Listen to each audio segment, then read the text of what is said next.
Hi hello guys, welcome back to my channel. ಹೇಗಿದ್ದೀರಾ ಎಲ್ಲರೂ? Hope ಎಲ್ಲರೂ ಚೆನ್ನಾಗಿದ್ದೀರಾ ಅಂತ ಭಾವಿಸ್ತೀನಿ. ನಾನು ಕೂಡ ಅಷ್ಟೇ ತುಂಬಾನೇ ಚೆನ್ನಾಗಿದ್ದೀನಿ. ಏನಪ್ಪಾ ಇದು ಉಪ್ಪಿನ ಪ್ಯಾಕೆಟ್ ಇಟ್ಕೊಂಡ್ ಬಂದ್ಬಿಟ್ಟಿದ್ದಾರೆ ಅಂತ ಯೋಚನೆ ಮಾಡ್ತಿದ್ದೀರಾ? ಹೌದು ಗಾಯ್ಸ್, ಇವತ್ತಿನ ಪ್ರಯೋಗ ಬಂದು ಉಪ್ಪಿನಿಂದ ಮಾಡುವಂತ ಪ್ರಯೋಗ ಆಗಿರುತ್ತೆ. ಸೊ ಅದಕ್ಕೋಸ್ಕರ ನಿಮಗೆ ತೋರ್ಸೋಣ ಅಂತ ತಗೊಂಡ್ ಬಂದಿದ್ದೀನಿ. ಗೈಸ್, ಆಲ್ರೆಡಿ ನೀವು ತಮ್ಮನೇಲಿ ನೋಡಿರ್ತೀರಾ ಅಲ್ವಾ? ಇವತ್ತಿನ ತಂತ್ರ ಆಗಿರಬಹುದು, ಹಾಗೇನೆ ಇವತ್ತಿನ ಪರಿಹಾರ ಆಗಿರ್ಬೋದು, ಯಾವ ರೀತಿ ಮಾಡ್ಕೊಳ್ಳೋದು ಅಂಡ್ ಯಾವುದು ಇವತ್ತು ಮಾಡುವಂತ ಪ್ರಯೋಗ ಆಗಿರುತ್ತೆ ಅಂತ ನೀವು ಆಲ್ರೆಡಿ ತಮ್ಮನೇಲಿ ನೋಡಿರ್ತೀರಾ ಅಲ್ವಾ? ಸೊ ನಿಮ್ಗೆ ಸಾವಿರ ಅಲ್ಲ ಗಾಯ್ಸ್, ಲಕ್ಷ ಲಕ್ಷ ಸಾಲ ಇದ್ರೂ ಕೂಡ ಈ ಒಂದು ಉಪ್ಪು ಆಯ್ತಾ, ಒಂದು ಇಡಿಯಷ್ಟು ಉಪ್ಪಿನಿಂದ ನಿಮ್ಗೆ ನಿಮ್ಮ ಸಾಲಗಳೆಲ್ಲ ಉಪ್ಪಿನಂತೆನೆ ಕರ್ಗೋಗ್ಬಿಡುತ್ತೆ. ಓಕೆನಾ? ಸೊ ಒಂದು ನಂಬಿಕೆ ಇಟ್ಟು, ಒಂದು ಶ್ರದ್ಧಾ ಭಕ್ತಿಯಿಂದ ನೀವು ಈ ಒಂದು ತಂತ್ರನ ನೀವು ಮಾಡ್ಕೊಳ್ಬೇಕಾಗತ್ತೆ. ಅದು ಯಾವ ರೀತಿ ಮಾಡ್ಕೊಳ್ಳೋದು, ಹೇಗೆ, ಏನು ಅಂತ ನಾನು ನಿಮಗೆ ತಿಳಿಸ್ಕೊಡ್ತಾ ಹೋಗ್ತೀನಿ.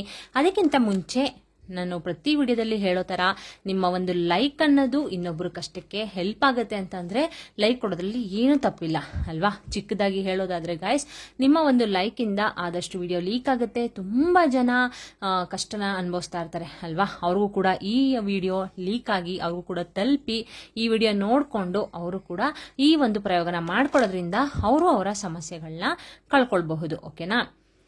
ಸೊ ಹಾಗಾಗಿ ಹೇಳ್ತಾ ಇರೋದು, ನಿಮ್ಮ ಒಂದು ಲೈಕ್ ಅನ್ನೋದು ತುಂಬಾನೇ ಇಂಪಾರ್ಟೆಂಟ್ ಆಗಿರುತ್ತೆ, ಹಾಗೇನೆ ಇನ್ನೊಬ್ರು ಕಷ್ಟಕ್ಕೆ ಹೆಲ್ಪ್ ಆಗುತ್ತೆ ಅಂತಾನೆ ಹೇಳ್ಬೋದು. ಹಾಗಾಗಿ ದಯವಿಟ್ಟು ಒಂದು ಲೈಕ್ ಕೊಡೋದನ್ನ ಮರಿಬೇಡಿ. ಹಾಗೇನೆ ನನ್ನ ಚಾನಲ್ಗೆ ಸಬ್ಸ್ಕ್ರೈಬ್ ಮಾಡ್ಕೊಂಡಿರೋರು ಸಬ್ಸ್ಕ್ರೈಬ್ ಮಾಡ್ಕೊಳ್ದೆ ನೋಡ್ತಾ ಇರೋರು ದಯವಿಟ್ಟು ನನ್ನ ಚಾನಲ್ಗೆ ಸಬ್ಸ್ಕ್ರೈಬ್ ಮಾಡ್ಕೊಂಡು ಸಪೋರ್ಟ್ ಮಾಡಿ. ಆಲ್ರೆಡಿ ನನ್ನ ಚಾನಲ್ಗೆ ಸಬ್ಸ್ಕ್ರೈಬ್ ಮಾಡ್ಕೊಂಡಿರೋರಿಗೆ ನನ್ನ ಧನ್ಯವಾದಗಳನ್ನ ತಿಳಿಸ್ತಾ ಇವತ್ತಿನ ವಿಡಿಯೋನ ಸ್ಟಾರ್ಟ್ ಮಾಡ್ಕೊಳ್ತೀನಿ. ಗೈಸ್, ಈ ಒಂದು ಪ್ರಯೋಗನ ಬಂದು ನನಗೆ ನಮ್ಮ ಅಜ್ಜಿ ಹೇಳ್ಕೊಟ್ಟಿದ್ದು. ಓಕೆನಾ? ಅವರು ಅಂತಂದ್ರೆ ತುಂಬಾನೇ ಹಿರಿಯರು. ಆಗಿನ ಕಾಲದಿಂದ ಮಾಡುವಂತ ಒಂದು ಪ್ರಯೋಗ ಆಗಿರಬಹುದು, ಒಂದು ತಂತ್ರ ಆಗಿರಬಹುದು, ಯಾವುದೇ ಒಂದು ಪ್ರಯೋಗ ಆದ್ರೂ ಕೂಡ ತುಂಬಾನೇ 100ಗೆ 200% ರಿಸಲ್ಟ್ ನ ಕೊಟ್ಟಿದೆ. ಓಕೆನಾ? ಕೊಡ್ತಾ ಬಂದಿದೆ ಕೂಡ. ಈಗಲೂ ಕೂಡ ಸುಮಾರು ಜನ ಒಂದು ನಂಬಿಕೆ ಇಟ್ಟು ಶ್ರದ್ಧಾ ಭಕ್ತಿಯಿಂದ ಈ ರೀತಿ ತಂತ್ರಗಳನ್ನ ಪ್ರಯೋಗಗಳನ್ನ ಮಾಡ್ಕೊಳ್ತಾರೆ. ಆಯ್ತಾ? ಅಂದ್ರೆ ಆಗಿನ ಕಾಲದವರು ಸುಮ್ನೆ ಏನೇನೋ ಮಾಡೋದಿಲ್ಲ ಅಲ್ವಾ? ದೊಡ್ಡವ್ರು ಹೇಳ್ತಿದ್ದಾರೆ ಅಂತ ಅಂದಾಗ ನಾವು ಮಾಡ್ಕೊಂಡು ಒಂದು ತಂತ್ರ ಆಗಿರಬಹುದು, ಪರಿಹಾರ ಆಗಿರಬಹುದು, ನಾವು ಮಾಡ್ಕೊಳ್ಳೋದ್ರಿಂದ ನಾವೇನು ಕಳ್ಕೊಳ್ಳಲ್ಲ. ನಮಗೂ ಕೂಡ ಒಂದು ಏನೋ ಒಂದು ನೆಮ್ಮದಿ ಸಿಗುತ್ತೆ, ಸಂತೋಷ ಸಿಗುತ್ತೆ, ನಮ್ಮ ಸಮಸ್ಯೆಗೆ ಒಂದು ಪರಿಹಾರ ಸಿಗುತ್ತೆ ಅಂತಂದ್ರೆ ಮಾಡ್ಕೊಳ್ಳೋದ್ರಲ್ಲಿ ಏನು ತಪ್ಪಿಲ್ಲ ಅಲ್ವಾ? ಸೊ ಹಾಗಾಗಿ ಹೇಳ್ತಾ ಇರೋದು, ಇದು ನಮ್ಮ ಅಜ್ಜಿ ನನಗೆ ಹೇಳ್ಕೊಟ್ಟಿದ್ದು. ನಾನು ಕೂಡ ಈ ಒಂದು ತಂತ್ರನ ಮನೆಯಲ್ಲಿ ಮಾಡ್ಕೊಂಡಿದ್ದೀನಿ. ನನಗೆ ಒಂದು ಗುಡ್ ರಿಸಲ್ಟ್ ಸಿಕ್ಕಿದೆ ಅಂತಾನೆ ಹೇಳ್ಬೋದು. ಓಕೆನಾ? ಸೊ ನೀವು ಕೂಡ ಒಂದು ನಂಬಿಕೆ ಇಟ್ಟು, ಅಂದ್ರೆ ನೀವು ಯಾವುದೇ ಒಂದು ಪ್ರಯೋಗ ಆಗಿರಬಹುದು, ತಂತ್ರ ಆಗಿರಬಹುದು ಗಾಯ್ಸ್, ಒಂದು ನಂಬಿಕೆ ಇಟ್ಟು ಶ್ರದ್ಧಾ ಭಕ್ತಿಯಿಂದ ಮಾಡ್ಕೊಂಡ್ರೆ ನಿಜವಾಗ್ಲೂ ಅದು 100% ಫಲಿಸುತ್ತೆ ಅಂತಾನೆ ಹೇಳ್ಬೋದು. ಓಕೆನಾ? ಸೊ ಬನ್ನಿ, ತಡ ಮಾಡದೆ ಯಾವ ರೀತಿ ಮಾಡ್ಕೊಳ್ಳೋದು ಏನು ಅಂತ ಹೇಳ್ತೀನಿ ಗೈಸ್. ಹಾಗೇನೆ ನಿಮ್ಗೆಲ್ಲ ಗೊತ್ತಿರೋ ತರನೇ ಉಪ್ಪು ಅನ್ನೋದು ತುಂಬಾನೇ ಪರಮ ಪವಿತ್ರವಾದುದು ಅಂತಾನೆ ಹೇಳ್ಬೋದು ಅಲ್ವಾ? ಉಪ್ಪಿಗೆ ತುಂಬಾನೇ ನಾವು ಪ್ರಾಮುಖ್ಯತೆನ ಕೊಡ್ತೀವಿ. ಹಾಗೇನೆ ತುಂಬಾ ಶ್ರೇಷ್ಠವಾದದ್ದು. ಯಾಕಪ್ಪ ಅಂತಂದ್ರೆ ಮಾತೆ ಮಹಾಲಕ್ಷ್ಮಿಗೆ ತುಂಬಾನೇ ಪ್ರಿಯವಾದದ್ದು. ಹಾಗೇನೆ ಇದು ಕೂಡ ಸಮುದ್ರದಲ್ಲೇ ಉದ್ಭವವಾಗಿರೋದು. ಹಾಗೇನೆ ಮಾತೆ ಮಹಾಲಕ್ಷ್ಮಿ ಕೂಡ ಸಮುದ್ರದಲ್ಲೇ ಉದ್ಭವವಾಗಿರೋದ್ರಿಂದ ಇಬ್ರು ಅಕ್ಕ ತಂಗಿ ಸಹೋದರಿಯರು ಅಂತಾನೆ ಹೇಳ್ಬೋದು. ಮಾತೆ ಮಹಾಲಕ್ಷ್ಮಿ ಹಾಗೇನೆ ಉಪ್ಪು ಕೂಡ ಸಮುದ್ರದಲ್ಲಿ ಉದ್ಭವವಾಗಿರೋದ್ರಿಂದ ಮತ್ತೆ ಮಹಾಲಕ್ಷ್ಮಿ ಸಹೋದರಿ ಅಂತಾನೆ ಹೇಳ್ಬೋದು ಅಲ್ವಾ? ಹಾಗೇನೆ ನಾವು ಉಪ್ಪಿನಿಂದ ಮಾಡುವಂತ ತಂತ್ರಗಳು 100% ರಿಸಲ್ಟ್ ನ ಕೊಡುತ್ತೆ. ಓಕೆನಾ? ಈ ಒಂದು ತಂತ್ರಕ್ಕೆ ಬೇಕಾಗಿರೋದು ಉಪ್ಪು. ಓಕೆನಾ? ಇದು ನೀವು ಕಲ್ಲುಪ್ಪುನೆ ತಗೊಳ್ಬೇಕು. ಹಾಗೇನೆ ಈ ತರ ಒಂದು ಹೊಸ ಪ್ಯಾಕೆಟ್ ನ ತೆಗೆದು ಇಟ್ಕೊಳ್ಳಿ. ಸರಿನಾ? ನೀವು ಮನೆಯಲ್ಲಿ ಅಡುಗೆಗೆಲ್ಲ ಯೂಸ್ ಮಾಡ್ತಿರಲ್ಲ, ಆ ತರ ದಯವಿಟ್ಟು ಅದನ್ನ ತಗೊಳಕ್ ಹೋಗ್ಬಿಡಿ. ಅದನ್ನ ಅಡುಗೆಗೆ ಯೂಸ್ ಮಾಡ್ಕೊಳ್ಳಿ. ಈ ರೀತಿ ಒಂದು ತಂತ್ರನ, ಒಂದು ಪ್ರಯೋಗನ ಮಾಡ್ಕೊಳ್ಳಿಕ್ಕೆ ಈ ರೀತಿ ಒಂದು ನೀವು ಹೊಸ ಪ್ಯಾಕೆಟ್ ಉಪ್ಪನ್ನ ನೀವು ತಗೊಳ್ಬೇಕಾಗತ್ತೆ. ಸರಿನಾ? ಈ ರೀತಿ ಒಂದು ತಗೊಂಡು ನೀವು ಇದಕ್ಕೆ ಒಂದು ಗಾಜಿನ ಬೌಲ್ ನ ನೀವು ತಗೊಳ್ಬೇಕಾಗತ್ತೆ. ಸರಿನಾ? ಈ ರೀತಿ ಒಂದು ಉಪ್ಪಿನ ಪ್ಯಾಕೆಟ್ ನ ತಗೊಳ್ಳಿ. ಹಾಗೇನೆ ಒಂದು ಗಾಜಿನ ಬೌಲ್ ಅನ್ನೋದು ತುಂಬಾನೇ ಶ್ರೇಷ್ಠವಾದದ್ದು ಅಂತಾನೆ ಕೂಡ ಹೇಳ್ಬೋದು. ಇದನ್ನ ಏನಕ್ಕೆ ಅಂತಂದ್ರೆ ಇದು ಬಂದು ರಾಹುಕಾರಕ ಅಲ್ವಾ?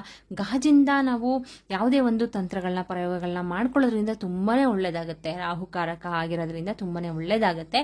ಅದಕ್ಕೋಸ್ಕರ ಈ ರೀತಿ ಒಂದು ಬೌಲ್ನ, ಗಾಜಿನ ಬೌಲೇ ಆಗ್ಬೇಕು, ಬೇರೆ ಯಾವ್ದು ಕೂಡ ತಗೊಳಕ್ ಹೋಗ್ಬೇಡಿ. ಈ ರೀತಿ ಒಂದು ಗಾಜಿನ ಬೌಲ್ನ ತಗೊಂಡು ನೀವು ನೆಕ್ಸ್ಟ್ ಏನ್ ಮಾಡ್ಬೇಕು ಅಂತ ನಾನು ನಿಮ್ಗೆ ತಿಳಿಸ್ಕೊಡ್ತಾ ಹೋಗ್ತೀನಿ.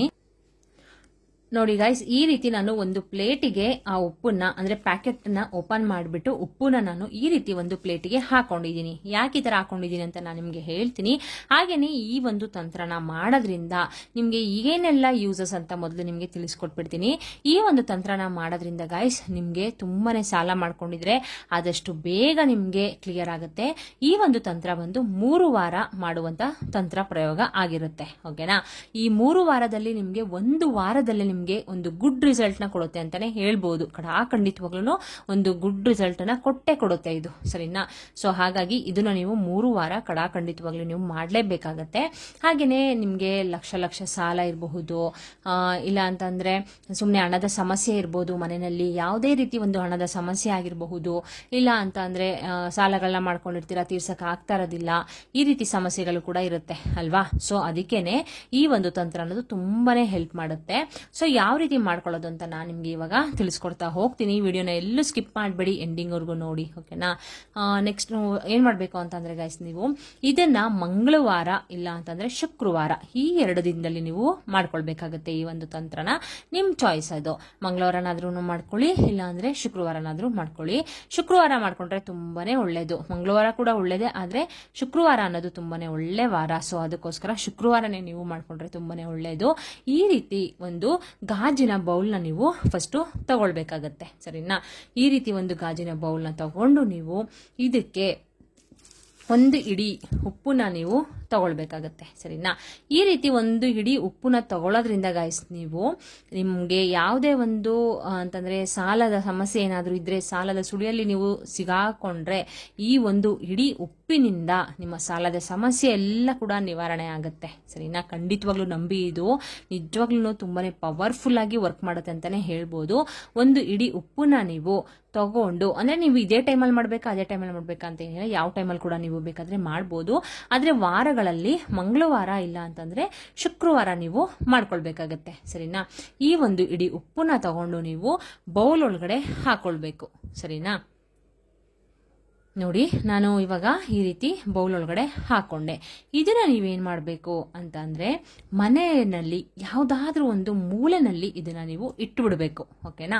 ಇಟ್ಟುಬಿಟ್ಟು ಇದ್ರ ಮೇಲೆ ಯಾವ್ದಾದ್ರೂ ಒಂದು ಪ್ಲೇಟ್ ನ ಮುಚ್ಚಿಬಿಡಿ, ಸರಿನಾ? ಯಾಕಂದ್ರೆ ಏನಾದ್ರೂ ಹುಳ ಅದು ಇದು ಏನಾದ್ರೂ ಓಡಾಡ್ತಾ ಇರುತ್ತಲ್ವಾ? ಸೊ ಅದಕ್ಕೆ ಇದನ್ನ ಯಾವ್ದಾದ್ರೂ ಒಂದು ಮೂಲೆನಲ್ಲಿ ನೀವು ಇಟ್ಟುಬಿಟ್ಟು ಒಂದು ಪ್ಲೇಟ್ ಅನ್ನ ನೀವು ಮುಚ್ಚಬೇಕಾಗತ್ತೆ, ಸರಿನಾ? ಮುಚ್ಚಿಬಿಟ್ಟು ಗೈಸ್ ನೀವು ಏನ್ ಮಾಡ್ಬೇಕು ಅಂತ ಹೇಳ್ತೀನಿ. ಈ ರೀತಿ ಒಂದು ಬೌಲಲ್ಲಿ ಗೈಸ್ ನೀವು ಉಪ್ಪನ್ನ 1 ಹಿಡಿ ಉಪ್ಪನ್ನ ಯಾವ್ದಾದ್ರೂ ಒಂದು ಮೂಲೆಯಲ್ಲಿ ಇಟ್ಟುಬಿಡಿ. ಸೊ ನಿಮ್ ಕೆಲಸ ಅಲ್ಲಿಗೆ ಮುಗೀತು, ಅಂದ್ರೆ ಮೊದಲನೇ ವಾರದ ಕೆಲಸ ಮುಗೀತು. ಈ ಶುಕ್ರವಾರ ನೀವು ಸ್ಟಾರ್ಟ್ ಮಾಡ್ಕೊಂಡ್ರೆ ಇನ್ನು ನೆಕ್ಸ್ಟ್ ಶುಕ್ರವಾರ ನೀವೇನ್ ಮಾಡ್ಬೇಕು ಅಂತ ಅಂದ್ರೆ ಇನ್ನೂ 1 ಹಿಡಿಯಷ್ಟು ಉಪ್ಪನ್ನ ನೀವು ಈ ರೀತಿ ತಗೊಳ್ಬೇಕು, ಸರಿನಾ? ತಗೊಂಡು ನೀವು ಒಂದು ಸಂಕಲ್ಪನ ನೀವು ಮಾಡ್ಕೊಳ್ಬೇಕು. ಫಸ್ಟ್ 1 ಹಿಡಿ ಉಪ್ಪನ್ನ ಹಾಕ್ತಿರಲ್ಲ ನೀವು, ಅವಾಗ್ಲೇ ನೀವು ಕೈಯಲ್ಲಿ ಈ ರೀತಿ ಉಪ್ಪನ್ನ ಹಿಡ್ಕೊಂಡು ನೀವು ಒಂದು ಸಂಕಲ್ಪನ ಮಾಡ್ಕೊಳ್ಬೇಕು. ನಮ್ಮ ಮನೆಯಲ್ಲಿ ಯಾವುದೇ ರೀತಿ ಒಂದು ಹಣದ ಸಮಸ್ಯೆ ಏನಾದ್ರೂ ಇದ್ರೆ ಹೊರಟೋಗ್ಲಿ ಅಂತಂದ್ರೆ, ನಾವು ತುಂಬಾನೇ ಸಾಲ ಮಾಡ್ಕೊಂಡಿದ್ವಿ, ಸಾಲದಿಂದ ಬೇಗನೆ ನಮ್ಗೆ ಮುಕ್ತಿ ಸಿಗ್ಲಿ, ಯಾವುದೇ ಒಂದು ನೆಗೆಟಿವಿಟಿ ಅನ್ನೋದು ಇದ್ರೆ ನಮ್ಮ ಮನೆಯಲ್ಲಿ ಹೊರಟೋಗ್ಲಿ ಅಂತ ದೇವರ ಮುಂದೆ ನೀವು ಪ್ರಾರ್ಥನೆ ಮಾಡ್ಕೊಂಡು ಈ ಕೈಯಲ್ಲಿ ಈ ಉಪ್ಪನ್ನ ಇಟ್ಕೊಂಡು ನೀವು ಫಸ್ಟ್ ಸಲಿ ಇದನ್ನ ಹಾಕ್ತಿರಲ್ಲ ಬೌಲ್ ಒಳಗಡೆ, ಅವಾಗಲೇ ಸಂಕಲ್ಪನ ಮಾಡ್ಕೊಳ್ಳಿ. ಸಂಕಲ್ಪನ ಮಾಡ್ಕೊಂಡು ಸಾಲ ಬೇಗ ನಮ್ಗೆ ಈ ಉಪ್ಪು ಹೆಂಗೆ ಕರ್ಗುತ್ತೆ ಅದೇ ರೀತಿ ನಮ್ಮ ಸಾಲಗಳು ಕೂಡ ಬೇಗನೆ ಕರ್ಗೋಗ್ಬಿಡ್ಲಿ ಅಂತ ನೀವು ದೇವರಲ್ಲಿ ಕೇಳ್ಕೊಂಡು ನೀವು ಉಪ್ಪನ್ನ 1 ಹಿಡಿ ಉಪ್ಪನ್ನ ಇದ್ರೊಳಗಡೆ ಹಾಕ್ಬೇಕಾಗತ್ತೆ ಮೊದಲನೇ ವಾರ. ಇನ್ನು ನೆಕ್ಸ್ಟ್ 2ನೇ ವಾರನೂ ಕೂಡ ಅದೇ ರೀತಿ ಮಾಡ್ಬೇಕು. ನೀವು ಇನ್ನೂ 1 ಹಿಡಿ ಉಪ್ಪನ್ನ ಎತ್ಕೊಂಡು ನೀವು ಕೈಯಲ್ಲಿ ಹಿಡ್ಕೊಂಡು ಮತ್ತೆ ನೀವು ಸಂಕಲ್ಪನ ಮಾಡ್ಕೊಳ್ಬೇಕು. ಅಷ್ಟರೊಳಗಡೆ ಏನಾದ್ರೂ ಗಾಯ್ಸ್ ನಿಮ್ಗೆ ಈಗ ಮೊದಲನೇ ವಾರ ಏನಾದ್ರೂ ನಿಮ್ಗೆ ಒಂದು ಸ್ವಲ್ಪನಾದ್ರೂ ಸುಧಾರಿಸ್ತು, ನಿಮ್ಮ ಸಾಲಗಳೆಲ್ಲ ಸ್ವಲ್ಪ ಕಮ್ಮಿ ಆಯ್ತು ಅಂತ ಅಂದ್ರೆ ನೆಕ್ಸ್ಟ್ ಕೂಡ ನೀವು ಇದಕ್ಕೆ ಉಪ್ಪಿಗೆ ನೀವು ಧನ್ಯವಾದಗಳನ್ನ, ಹಾಗೇನೆ ದೇವ್ರಿಗೂ ಕೂಡ ನೀವು ಧನ್ಯವಾದಗಳನ್ನ ತಿಳಿಸ್ಬಿಟ್ಟು ಮತ್ತೆ ನೀವು ನಿಮ್ ಕಷ್ಟ ಏನಿದೆ, ಮತ್ತೆ ಇನ್ನು ಎಷ್ಟು ನಿಮ್ದು ಸಾಲ ಇದೆ, ಯಾವ್ಯಾವ ರೀತಿ ನಿಮ್ಗೆ ಸಾಲದ ಸಮಸ್ಯೆನಲ್ಲಿ ಸುಳಿಯಲ್ಲಿ ಸಿಗಾಕೊಂಡಿದ್ದೀರಾ, ಇಲ್ಲ ಯಾವ ರೀತಿ ನಿಮ್ಗೆ ಕಷ್ಟ ಇದೆ ಅದನ್ನ ದೇವ್ರ ಹತ್ರ ಮತ್ತೆ ನೀವು ಕೇಳ್ಕೊಂಡು ಸಂಕಲ್ಪನ ಮಾಡ್ಕೊಂಡು 2ನೇ ವಾರ ಈ ಉಪ್ಪಿನ ಮೊದಲನೇ ವಾರ ಹಾಕಿದ್ರಲ್ಲ ಉಪ್ಪು, ಅದ್ರ ಜೊತೆಗೆ ನೀವು ಮತ್ತೆ ಈ ಉಪ್ಪನ್ನ ಹಾಕಬೇಕಾಗತ್ತೆ. ಸರಿನಾ? ಸೊ ಇದು 2ನೇ ವಾರ ಮುಗೀತು. ಇನ್ನು 3ನೇ ವಾರ ಅಂದ್ರೆ 3ನೇ ಶುಕ್ರವಾರ ನೀವೇನ್ ಮಾಡಬೇಕು ಅಂತಂದ್ರೆ ಮತ್ತೆ ಒಂದು ಇಡೀ ಉಪ್ಪನ್ನ ತಗೊಳ್ಳಿ. ಈ ತರ ತಗೊಂಡು ನೀವು ಕೈಯಲ್ಲಿ ಇಟ್ಕೊಂಡು ಈ ತರ ಸಂಕಲ್ಪನ ನೀವು ಮಾಡ್ಕೊಳ್ಬೇಕು. ಮತ್ತೆ ಅಂದ್ರೆ ನಿಮ್ಗೆ ಯಾವ ರೀತಿ ಸಮಸ್ಯೆಗಳಿದಾವೆ ಅದನ್ನ ನೀವು ಕೇಳ್ಕೊಂಡು ಮತ್ತೆ 3ನೇ ವಾರ ಇದನ್ನ ಈ ರೀತಿ ಒಂದು ಇಡೀ ಉಪ್ಪನ್ನ ನೀವು ಈಗ 2 ಸಲ ಹಾಕಿರ್ತೀರಲ್ಲ 2 ವಾರ, ಅದ್ರ ಜೊತೆಗೆ 3ನೇ ವಾರನೂ ಕೂಡ ಈ ರೀತಿ ಹಾಕ್ಬಿಡ್ಬೇಕು. ಸರಿನಾ? ಹಾಕ್ಬಿಟ್ಟು ಒಂದು ಈಕ್ವಲ್ ಆಗಿ ಈ ತರ ಮಾಡ್ಕೊಂಡು ಅದ್ರ ಮೇಲೆ ಪ್ಲೇಟ್ ಮೇಲೆ ಮುಚ್ಚಿಬಿಡಿ. ಸರಿನಾ? 3 ವಾರ ಆದ್ಮೇಲೆ ಗೈಸ್ ನೀವೇನ್ ಮಾಡ್ಬೇಕು ಅಂತ ಅಂದ್ರೆ ಈ ಉಪ್ಪನ್ನ ನೀವು ತಗೊಂಡು ಯಾವ್ದಾದ್ರೂ ಒಂದು ನದಿಗೋ ಹೊಳೆಗೋ ಕೆರೆಗೋ ಎಲ್ಲಾದ್ರೂ ಇದನ್ನ ನೀವು ಚೆಲ್ಬಿಡ್ಬೇಕು. ಸರಿನಾ? ಅಂದ್ರೆ ಮನೆ ಹತ್ರ ಗಿಡದ ಹತ್ರ ಚೆಲ್ಬೋದಾ ಮೇಡಮ್, ಮರದ ಹತ್ರ ಚೆಲ್ಬೋದಾ ಮೇಡಮ್, ಈ ತರ ಎಲ್ಲ ಬೇಡ, ಆ ತರ ಎಲ್ಲ ಏನು ಇದು ಮಾಡಬೇಡಿ. ಮರ ಗಿಡ ಎಲ್ಲ ಬೇಡ, ಹರಿಯುವ ನೀರಿಗೆ ಇದನ್ನ ನೀವು ಈ ಒಂದು ಉಪ್ಪನ್ನ ನೀವು ಚೆಲ್ಬೇಕಾಗತ್ತೆ. ಸರಿನಾ? ಹರಿಯುವ ನೀರು ಎಲ್ಲಾದ್ರೂ ತಗೊಂಡೋಗ್ಬಿಟ್ಟು ಉಪ್ಪನ್ನ ನೀವು ಚೆಲ್ಬಿಡಿ. ಹಾಗೇನೆ ಈ ಬೌಲನ್ನ ನೀವು ಮತ್ತೆ ರೀಯೂಸ್ ಮಾಡ್ಬೋದು, ಏನು ತೊಂದರೆ ಇಲ್ಲ. ಅಂದ್ರೆ ಕ್ಲೀನ್ ಆಗಿ ಬಂದು ಮನೆಗೆ ತಗೊಂಡ್ ಬಂದು ಕ್ಲೀನ್ ಆಗಿ ವಾಶ್ ಮಾಡ್ಕೊಂಡು ಮತ್ತೆ ನೀವು ಇದನ್ನ ರೀಯೂಸ್ ಮಾಡ್ಬೋದು, ತೊಂದರೆ ಇಲ್ಲ. ಸೊ ಈ ರೀತಿ ಒಂದು ತಂತ್ರನ ನೀವು ಮಾಡ್ಕೊಳ್ಳಿ ಗಾಯ್ಸ್. ನಿಜವಾಗ್ಲೂ ನಿಮ್ಮ ಸಾಲ ಏನಾದ್ರೂ ಇದ್ರೆ ನಿಜವಾಗ್ಲೂ ಕ್ಲಿಯರ್ ಆಗೇ ಆಗುತ್ತೆ. ಅಂದ್ರೆ ನಿಮ್ಗೆ ಈಗ ಒಂದು 10 ಲಕ್ಷ ಸಾಲ ಮಾಡಿರ್ತೀರಾ, 10 ಲಕ್ಷನೂ ನಿಮ್ಗೆ ಒಟ್ಟಿಗೆ ಕ್ಲಿಯರ್ ಆಗ್ಬಿಡುತ್ತಾ ಮೇಡಮ್ ಅಂತ ನೀವು ಕೇಳ್ಬೋದು. ಅದು 100ಕ್ಕೆ ಒಬ್ರಿಗೋ ಇಬ್ರಿಗೋ ಇಲ್ಲ 3 ಜನಕ್ಕೋ ಆ ತರ ಆಗ್ಬೋದು ಅಷ್ಟೇನೆ. ಬಟ್ ಎಲ್ಲಾರ್ಗೂ ಕೂಡ ಈ ಒಂದು ಪ್ರಯೋಗನ ಯಾರ್ಯಾರು ಮಾಡ್ತೀರಾ ಅವ್ರೆಲ್ಲರಿಗೂ ಕೂಡ ನಿಜವಾಗ್ಲೂ ಸ್ವಲ್ಪ ಸ್ವಲ್ಪ ಸ್ವಲ್ಪ ಸುಧಾರಣೆ ಆಗಿ ಆಗಿ ಆಗಿ ನಿಮ್ಮ ಸಾಲಗಳಂತೂ ತೀರುತ್ತೆ. ನಿಜವಾಗ್ಲೂ ಗೈಸ್, ಬೇಕಾದ್ರೆ ಮೊದಲನೇ ಇದ್ರಲ್ಲೇ ಬೇಕಾದ್ರೆ ನೀವು ಅಬ್ಸರ್ವ್ ಮಾಡ್ಕೊಳ್ಳಿ. 1 ವಾರ ಆದ್ಮೇಲೆ ಇದನ್ನ ನೀವು ಇವತ್ತು ಮಾಡ್ತೀರಾ ಅಂತ ಅನ್ಕೊಳ್ಳಿ, ನೆಕ್ಸ್ಟ್ ವಾರದೊಳಗಡೆ ಸ್ವಲ್ಪ ನಿಮ್ಗೆ ಸುಧಾರಣೆ ಅನ್ನೋದು ಕಂಡೇ ಕಾಣುತ್ತೆ. ಬೇಕಾದ್ರೆ ನೀವು ಅಬ್ಸರ್ವ್ ಮಾಡಿ, ಅಷ್ಟು ಶಕ್ತಿಯನ್ನ ಹೊಂದಿದೆ ಗಾಯ್ಸ್ ಇದು ಉಪ್ಪು. ಸರಿನಾ? ಸೊ ಹಾಗಾಗಿ ಈ ರೀತಿ ಒಂದು ತಂತ್ರನ ಮಾಡ್ಕೊಳ್ಳಿ ಎಲ್ಲಾರ್ಗೂ. ಮಾತೆ ಮಹಾಲಕ್ಷ್ಮಿ ಒಳ್ಳೇದ್ ಮಾಡ್ಲಿ. ಈ ಉಪ್ಪಿನಿಂದ ಮಾಡುವಂತ ತಂತ್ರಗಳು ನಿಜವಾಗ್ಲೂ ಯಾವ್ದು ಕೂಡ ಫೇಲ್ಯೂರ್ ಅಂತೂ ಆಗಿಲ್ಲ ಇವತ್ತಿನವರೆಗೂ. ಯಾಕಂದ್ರೆ ಅಂದ್ರೆ ಈಗ ನಾವು ಊಟಕ್ಕೂ ಕೂಡ ಯೂಸ್ ಮಾಡ್ತೀವಿ, ಒಂದು ಒಳ್ಳೇದಕ್ಕೂ ಯೂಸ್ ಮಾಡ್ತೀವಿ, ಹಾಗೇನೆ ಕೆಲವೊಂದು ದೃಷ್ಟಿ ದೋಷಗಳನ್ನ ಕಳೀಲಿಕ್ಕೂ ಕೂಡ ನಾವು ಈ ಉಪ್ಪನ್ನ ಯೂಸ್ ಮಾಡ್ತೀವಿ ಅಲ್ವಾ? ಸೊ ಹಾಗಾಗಿ ಒಂದು ಮಹತ್ವ ಅಂದ್ರೆ ಒಂದು ಒಳ್ಳೆ ಇದು ಅಂತಾನೆ ಹೇಳ್ಬೋದು ಆಯ್ತಾ. ಒಂದು ಶ್ರೇಷ್ಠವಾದ ಪದಾರ್ಥ ವಸ್ತು ಅಂತಾನೆ ಹೇಳ್ಬೋದು ಅಲ್ವಾ. ಸೊ ಹಾಗಾಗಿ ಈ ರೀತಿ ಒಂದು ತಂತ್ರನ ಮಾಡ್ಕೊಳ್ಳಿ ಎಲ್ಲರಿಗೂ. ಮಾತೆ ಮಹಾಲಕ್ಷ್ಮಿ ಯಾರ್ಯಾರು ಸಾಲದ ಸಮಸ್ಯೆನಲ್ಲಿ ಸುಳಿಯಲ್ಲಿ ಸಿಗಾಕೊಂಡಿದ್ದೀರಾ, ಹಾಗೆ ಎಷ್ಟು ನೀವು ಸಾಲಗಳನ್ನ ಮಾಡ್ಕೊಂಡಿದ್ದೀರಾ ಅದೆಲ್ಲ ಬೇಗನೆ ಮಾತೆ ಮಹಾಲಕ್ಷ್ಮಿ ದಯೆಯಿಂದ ಕ್ಲಿಯರ್ ಆಗಲಿ ಅಂತ ನಾನು ಕೂಡ ಕೇಳ್ಕೊಳ್ತೀನಿ. ಹಾಗೇನೆ ನಿಮ್ಮ ಈ ವಿಡಿಯೋ ನಿಮ್ಗೆ ಇಷ್ಟ ಆದ್ರೆ, ಯೂಸ್ಫುಲ್ ಅಂತ ಅನ್ಸಿದ್ರೆ ದಯವಿಟ್ಟು ಒಂದು ಲೈಕ್ನ ಕೊಡಿ. ಹಾಗೇನೆ ಹೊಸದಾಗಿ ನನ್ನ ಚಾನಲ್ ಯಾರು ನೋಡ್ತಾ ಇದ್ರೆ ದಯವಿಟ್ಟು ಸಬ್ಸ್ಕ್ರೈಬ್ ಮಾಡಿಕೊಂಡು ನನ್ನ ಚಾನಲ್ಗೆ ಸಪೋರ್ಟ್ ಮಾಡಿ, ಆದಷ್ಟು ಶೇರ್ ಮಾಡಿ, ಬೇರೆಯವ್ರ ಕಷ್ಟಕ್ಕೂ ಕೂಡ ಹೆಲ್ಪ್ ಆಗಿ ಅಂತ ನಾನು ಕೂಡ ಕೇಳ್ಕೊಳ್ತೀನಿ. ಹಾಗೇನೆ ಇಷ್ಟು ದಿನ ನನಗೆ ಸಪೋರ್ಟ್ ಮಾಡಿರೋ ನಿಮ್ಗೆಲ್ಲರಿಗೂ ಕೂಡ ತುಂಬಾ ಧನ್ಯವಾದಗಳನ್ನ ತಿಳಿಸ್ತೀನಿ. ಇದೇ ರೀತಿ ತುಂಬಾ ವಿಡಿಯೋಸ್ನ ಮಾಡಿ ಹಾಕಿದ್ದೀನಿ ಗಾಯ್ಸ್. ಅಂದ್ರೆ ಬೇರೆ ಬೇರೆ ರೀತಿದು ಅಮಾವಾಸ್ಯೆನಲ್ಲಿ ಹುಣ್ಣಿಮೆನಲ್ಲಿ ಮಾಡುವಂಥದ್ದು ತಂತ್ರಗಳ ಬಗ್ಗೆ. ಹಾಗೇನೆ ನಿಮಗೆ ಸಾಲದ ಸಮಸ್ಯೆ ಇದ್ರೆ ಇನ್ನೂ ಕೂಡ ಬೇರೆ ಬೇರೆ ರೀತಿ ತಂತ್ರಗಳೆಲ್ಲ ತಿಳಿಸ್ಕೊಟ್ಟಿದ್ದೀನಿ. ಅಂದ್ರೆ ಸುಮ್ಮನೆ ಗಾಯ್ಸ್ ಏನಂದ್ರೆ ತುಂಬಾನೇ ದುಡ್ಡು ಖರ್ಚು ಮಾಡಿ ಮಾಡುವಂಥ ತಂತ್ರಗಳನ್ನ ನಾನು ಏನೂ ಹೇಳಿಲ್ಲ. ಅಂತಂದ್ರೆ ಮನೆಯಲ್ಲೇ ಯೂಸ್ ಮಾಡ್ಕೊಳ್ಳುವಂಥ, ಅಂದ್ರೆ ನಾವು ಡೈಲಿ ಯೂಸ್ ಮಾಡುವಂಥ ಪದಾರ್ಥಗಳನ್ನ ಯೂಸ್ ಮಾಡಿಕೊಂಡು ಮಾಡುವಂಥ ತಂತ್ರ ಆಗಿರುತ್ತೆ. ಓಕೆನಾ? ಎಲ್ಲರಿಗೂ ಕೂಡ ವಿಡಿಯೋ ಇಷ್ಟ ಆಯ್ತು ಅಂತ ಅನ್ಕೊಳ್ತೀನಿ. ಮಾತೆ ಮಹಾಲಕ್ಷ್ಮಿ ನಿಮಗೂ ಕೂಡ ಒಳ್ಳೇದು ಮಾಡಲಿ. ಹಾಗೇನೆ ಕಮೆಂಟ್ ಬಾಕ್ಸ್ನಲ್ಲಿ ಓಂ ಶ್ರೀ ಮಹಾಲಕ್ಷ್ಮಿ ನಮಃ ಅಂತ ಕಮೆಂಟ್ ಮಾಡೋದನ್ನ ಮರಿಬೇಡಿ ಅಂತ ಹೇಳ್ತಾ ಇವತ್ತಿನ ವಿಡಿಯೋನ ಇಲ್ಲಿಗೆ ಎಂಡ್ ಮಾಡ್ತೀನಿ. Bye bye, see you, take care.